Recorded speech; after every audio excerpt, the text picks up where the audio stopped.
Hi, in this video we will discuss about the real estate as a form of the alternative investment.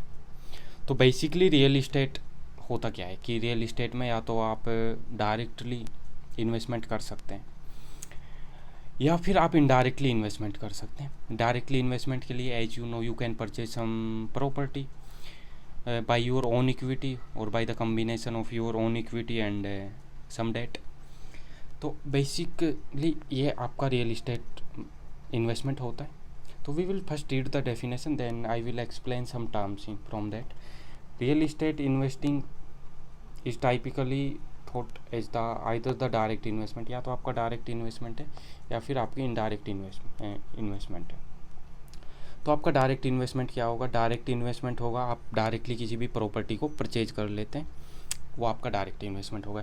Indirect investment क्या हो गया कि आपने CMBS RMBS purchase कर लिए, या फिर आपने REIT के जो ट्रस्ट होते हैं रियल इस्टेट इन्वेस्टमेंट के, आपने उनके शेयर परचेज कर लिए. ये आपका form of the indirect investment हो गया. ओके, तो ये है कि इन द रियल इस्टेट बिल्डिंग्स की आपके उसमें बिल्डिंग हो सकते हैं, लैंड हो सकता है, कोई भी प्रॉपर्टी हो सकता है. However it also include the lending against the real estate property, example providing the mortgage. okay, MBS और या तो आपका डायरेक्ट इन्वेस्टमेंट होगा या इनडायरेक्ट इन्वेस्टमेंट होगा. इसके अलावा अगर आप लोन देते हैं किसी को सिक्योरिटीज़ परचेज करने के लिए, like real estate property purchase करने के लिए, तो वो भी आपका as a form of the real estate investment होगा. तो यहाँ पे एक टर्म आई MBS, mortgage backed securities. तो what is the mortgage backed securities? This is the first question. तो now I will explain you the mortgage backed security की basically mortgage backed security होती क्या है before explaining you the real estate investment. तो let's start. What is the mortgage backed securities? Mortgage backed securities, I am writing here short form. Okay, तो basically ये आपका एक bank है. Okay, और यहाँ पे ये आपका कोई परचेजर है, होम परचेजर, ये होम परचेज करना चाहता है. ओके, बैंक है, अब ये होम परचेज करना चाहता है, आपका कोई पर्सन ये इस होम को परचेज करना चाहता है, बट इसके पास इतनी मनी नहीं है कि ये इसे डायरेक्टली परचेज कर सकते हो. ये तो ये क्या करेगा, ये जाएगा आपकी बैंक के पास, बैंक से लेगा लोन, बैंक से लोन लेगा और ये होम परचेज कर लेगा. ओके, इसके पास होम आ गया और यहाँ पे इंस्टॉलमेंट पे करता रहेगा. ओके, बैंक के पास ये एसेट्स बन गया, बैंक की बैलेंस शीट में as a type of the assets आएगा, इजंट इट, कि यहाँ पे बैंक ने लोन दे दिया तो बैंक के लिए एसेट्स बन गया. इस पर्सन को यहाँ पे लाइबिलिटी बन जाएगा क्योंकि इसको पे करना है. I am here explaining you the accounting, but understand it. And then bank के पास यहाँ पे एसेट्स बन जाते हैं, जो भी लोन्स होते हैं, जो भी बैंक्स ने लोन दिए. बैंक्स क्या करेगा, बैंक इन लोन को एक थर्ड पार्टी को सेल कर देगा. अब बैंक थर्ड पार्टी को सेल क्यों करेगा ये?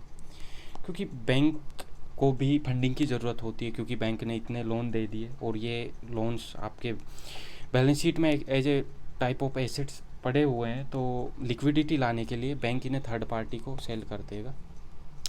अब ये थर्ड पार्टी बैंक कोई न्यू एंटिटी, या तो कोई न्यू एंटिटी यहाँ पे एस्टैब्लिश करेगा, या फिर किसी सिक्योरिटाइजेशन के लिए, या फिर किसी थर्ड पार्टी को अपने लोन सेल कर देगा.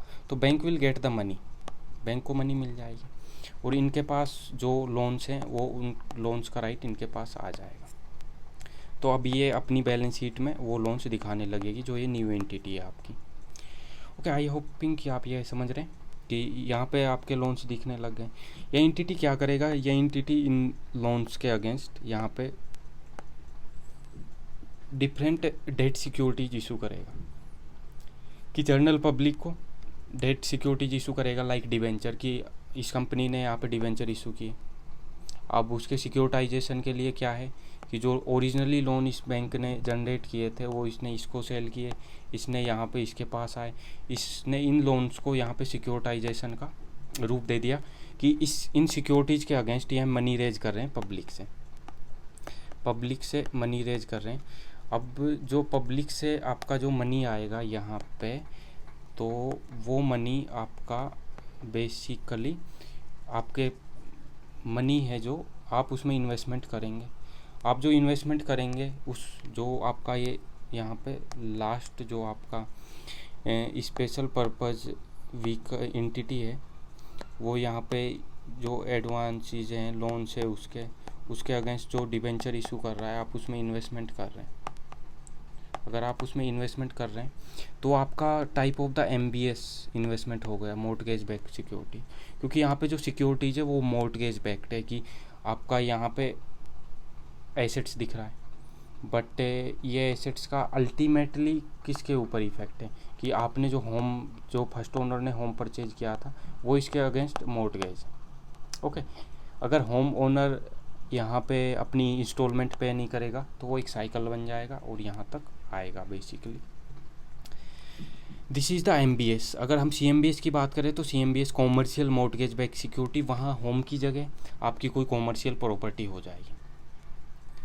तो this is the simple CMBS and RMBS and CMBS, residential mortgage back securities and commercial mortgage back securities. I hope so कि आप ये समझ गए कि एक बैंक होगा, बैंक यहाँ पे आपके होम ओनर्स के लिए लोन देगा, तो होम ओनर्स उस लोन से हाउस परचेज करेंगे और सिक्योरिटीज़ के रूप में उसी हाउस को रख देंगे। अब वो हाउस रख दिया सिक्योरिटी के रूप में बैंक से लोन लेने के लिए। अब बैंक क्या करेगा, बैंक अपनी बैलेंस शीट में वो लोन्स दिखाएगा, बट बैंक को लिक्विडिटी की ज़रूरत होगी, तो बैंक उस लोन को यहाँ पे थर्ड पार्टी को सेल कर देगा। थर्ड पार्टी के पास वो एसेट्स के रूप में आएंगे, क्योंकि थर्ड पार्टी ने पे किया है बैंक को। अब थर्ड पार्टी उस सिक्योरिटी के उस एसेट्स के अगेंस्ट में यहाँ पे सिक्योरिटीज इशू करेगा पब्लिकली मार्केट में। तो that is the whole process. अब ये बैंक ही सिक्योरिटी इशू क्यों नहीं करता और ये थर्ड पार्टी क्यों करता है, we will understand that in the credit rating chapter in fixed income. Okay, now the next is the different forms of the real estate investment, की रियल इस्टेट इन्वेस्टमेंट कैसे कैसे इन्वेस्टमेंट कर सकता है। अगर हम प्राइवेट की बात करें तो आपके मॉर्टगेज लोन्स हो गए, उसके अलावा आपकी कंस्ट्रक्शन लैंडिंग हो गई, कि आप किसी को लैंड कर देते हैं, कि आप डिबेंचर में इन्वेस्टमेंट कर रहे हैं। जैसे कि if I give you one example DLF, अगर आप DLF के शाहपुर जी के डिवेंचर में इन्वेस्टमेंट कर रहे हैं, तो that is that is not a private, but या अगर आप प्राइवेटली अपने फ्रेंड को लोन दे रहे हैं, कुछ भी कर रहे हैं, आप किसी को मॉर्टगेज दे रहे हैं, आप कंस्ट्रक्शन के लिए लैंडिंग दे रहे हैं, that is not publicly traded, तो वो यहाँ पे आपका डेट इन्वेस्टमेंट आ जाएगा। इसके अलावा अगर आप डायरेक्ट ओनरशिप, डायरेक्टली आपने कोई प्रॉपर्टी होल्ड कर रखा है, तो आपका वो रियल इस्टेट इन्वेस्टमेंट हो गया। अगर हम पब्लिकली ट्रेडेड सिक्योरिटीज़ की बात करें तो आप एक तो इसमें एग्जांपल ले सकते हो कि आप किसी भी जो भी आपके यहाँ पे इस इंडस्ट्री से रिलेटेड है, रियल इस्टेट से, जैसे आपका DLF हो गया एंड शाहपुर जी हो गया, कि आप उसके डिवेंचर्स में होल्ड कर रहे हैं। उसके अलावा RMBS हो गया, CMBS हो गया, ये आपके डेट के आ जाते हैं। उसके अलावा अगर आप इक्विटी की बात करें तो इक्विटी में यहाँ पे शेयर परचेज कर रखे हैं आपने किसी भी कॉरपोरेशन के, DLF के कर रखे हैं कि वो पब्लिकली ट्रेडेड है। एंड इसके अलावा यहाँ पे आपने रियल इस्टेट इन्वेस्टमेंट ट्रस्ट के शेयर परचेज कर रखे हैं। तो ये बेसिकली आपके जो रियल इस्टेट इन्वेस्टमेंट ट्रस्ट होते हैं, इनके शेयर्स होते हैं, ये that are basically part of the US and not in India. Okay, now we will discuss कि how to value the real estate property, कि आपने कोई प्रॉपर्टी परचेज कर लिया तो आप उसको वैल्यू कैसे करेंगे। तो ये एक इशू होता है कि किस तरह से रियल इस्टेट की जो भी आपकी प्रॉपर्टी है उसको वैल्यू किया जाए। तो इसमें different types of the approaches होती है कि आप इस अप्रोच से कर सकते हैं। तो यहाँ पे हम दो अप्रोच को डिस्कस करेंगे। First one is the income approach. Income approach में आप क्या करेंगे, बेसिकली आपके जो भी फ्यूचर के कैश फ्लो हैं, जो आपको फ्यूचर में मिलने वाला है, तो आप उसको डिस्काउंट कर लेंगे आज के लिए। अब इसमें आपकी जो भी इनकम होगी वो कैपिटलाइजेशन रेट पे डिस्काउंट कर लेंगे। यू नो कि कैपिटलाइजेशन रेट क्या होगा, कि अब इसमें वैल्यूएशन टेक्निक्स लगेगी। तो these are like in the real estate as a introduction to the alternative investment, I will not explain this thing here कि how to value under income approach. I am telling you कि these are the two approach. इसके अलावा net assets value कि आपकी assets की value at the end of the year कितनी है. तो these are the two approach is how to value the real estate investment. Okay, now the second one is there are the different indexes in for the real estate. The first one is the appraisal index कि real estate के लिए index बनाए जाते हैं कि आप property को किस वैल्यू पे परचेज करें, किस वैल्यू पे सेल करें. तो उस चीज़ों को ध्यान में रखते हुए यहाँ पे ये डिफरेंट टाइप्स ऑफ इंडेक्स बनाए गए हैं. अप्रेजल इंडेक्स हो गया, आपका रिपीट सेल इंडेक्स हो गया, उसके अलावा रियल इस्टेट इन्वेस्टमेंट ट्रस्ट के जो इंडेक्स होते हैं वो हो गए. अप्रेजल इंडेक्स होता है जो कि बेसिकली यहाँ पे आपका बनाया जाता है एक्सपर्ट्स के द्वारा. यहाँ पे एक्सपर्ट्स अपनी कैलकुलेशंस करते हैं, उसके अकॉर्डिंग ही ये इंडेक्स बनाया जाता है. अब एग्ज़ाम के लिए यहाँ पे ध्यान रखने की बात है कि यहाँ पे सब्जेक्टिव इनपुट्स होते हैं कि एक्सपर्ट अपनी राय देते हैं.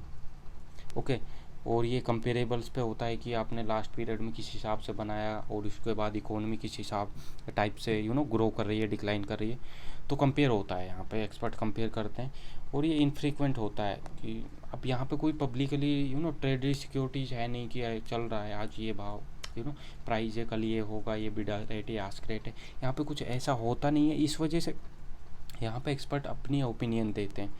इसके अलावा ये अंडरस्टैंड करता है आपकी जो वॉलेटिलिटी है, आपकी जो अब यहाँ पे एक्सपर्ट जो आपकी वॉलेटिलिटी बेसिकली मीन की प्राइस में अप और डाउन से जो वो यहाँ पे अंडरस्टेट कर देता है उन्हें कि वो जस्ट अज्यूम कि अगर आपका प्राइस ऐसे अप और डाउन जा रहा है, वो अज्यूम करता है कि ठीक है इस टाइप से प्राइस इज स्मूथ. तो ये एक आप इसका ड्रॉबैक हो गया. दीज में भी आस्क्ड इन द एग्ज़ाम कि इनमें से विच of the following real estate index under value the volatility. तो आपको सिंपली यहाँ पे अप्रेजल इन्वेस्टमेंट सेलेक्ट करना है. You will get the three options and you have to select the appraisal index. If you haven't read these things, then you might do wrong something in exam. It's okay. Now we will continue with repeat sell index. तो basically repeat cell index होता क्या है कि जो भी आपकी properties के prizes में चेंजेज होते हैं कि आपको जो पब्लिकली अवेलेबल डाटा है आपके पास, आप उसको देखते हैं कि change in the sale price, आपके जो सेलिंग प्राइस में जो ओवर टाइम चेंजेस हो रहे हैं आप उनको लेते हैं यहाँ पे एक इंडेक्स बनाने के लिए. तो how to construct the index we will discuss in the equity valuation. अब equity valuation you have the different readings on that things and sample selection bias की. अब यहाँ पे ये इशू हो जाता है कि आप देयर में भी the different securities that are traded in the market की बाई सेल हो रहा है जिनका, बट कि किस सिक्योरिटीज़ को आपको सेलेक्ट करना है. अब यहाँ पे सैंपल आपको लेना होगा, तो वहाँ पे वो सैंपल जो आपने लिया है वो रिप्रेजेंट कर रहा है होल कम्युनिटी को या नहीं कर रहा पॉपुलेशन को. तो यहाँ पे ये बायस हो जाता है. This is also may be asked in the exam की which of the following will give the sample selection bias. तो इसमें से आपको रिपीट सेल्स सेलेक्ट करना है. This is simple. उसके अलावा रियल इस्टेट इन्वेस्टमेंट ट्रस्ट, यहाँ पे शार्प प्राइस और पब्लिकली ट्रेडेड, यहाँ पे जो आपके जो पब्लिकली ट्रेडेड यहाँ पे जो REITs real estate investment trust के जो शेयर्स होते हैं उन्हें लेता है. ये इनफ्रीक्वेंट होते हैं इसलिए लेस रिलायबल होते हैं. और ये ऐसा भी हो सकता है कि आपके जो इक्विटी का प्राइस है वो due to the economic condition आपके जो रियल वैल्यू है उसको शो ना कर पाए. Okay, these are the some indexes in the real estate investment. Okay.